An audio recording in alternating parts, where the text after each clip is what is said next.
What's going on, guys? Today we're going to be talking about the road test. I'm going to show you what to do. This is an inside. It's also a director's view. I have my seatbelt on. I'm going to put the car in drive. I'm going to go ahead and circle around the testing facility.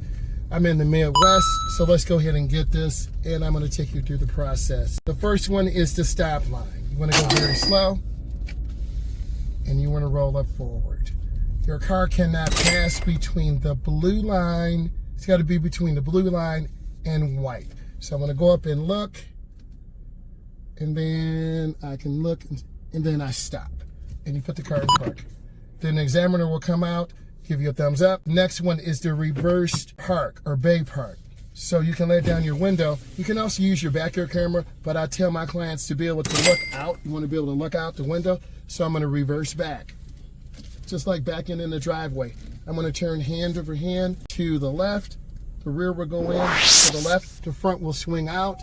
I'm checking cones, and I want to be very careful. And I hear a little bit of a tap.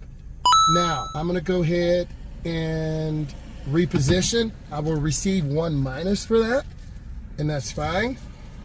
Now I'm going to reverse in. I'm going to look over my shoulder.